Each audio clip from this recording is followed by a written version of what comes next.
by the Arab Empire, which stretched from Spain to India, and decline of Arab Empire. And during the 11th century, the Arab dominance in the Islamic world began to decrease. Turkey started to conquer Syria, Palestine, and Persia.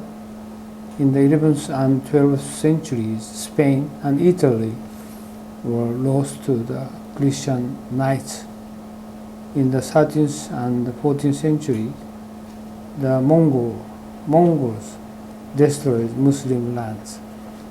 In the 15th century, the Mongol Empire fell to the Ottoman Turks, who reached their peak power in the 60s.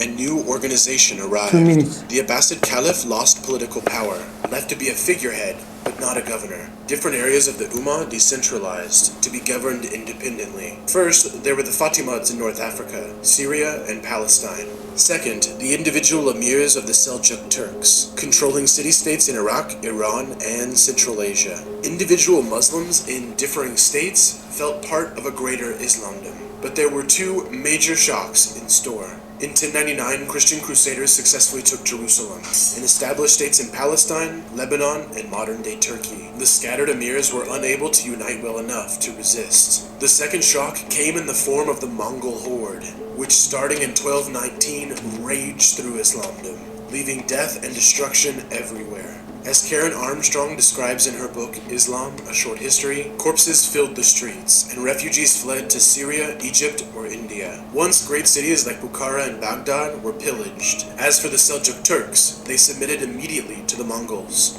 Around 1260, the map looked a bit like this, as the Mongols conquered or raided massive swaths of the world. And Mongol government fascinated the Muslims, especially because the Mongols themselves brought no spirituality or religion with them. In fact, by the beginning of the 1300s, 3 of the 4 divided Mongol Khanates embraced Islam. As the Mongol Empire eventually dwindled, the taken areas of the Byzantine Empire were administered as small Ghazi states. One of the Ghazi families was Osmanli, better known as the Ottomans. And by 1400, they controlled much of this what was... explanation going all the way to ISIS, so I just got it out, and I'm going to explain ISIL later. So, this is the decline of Arab Empire. Then I'd like to explain some culture, Muslim women and clothing.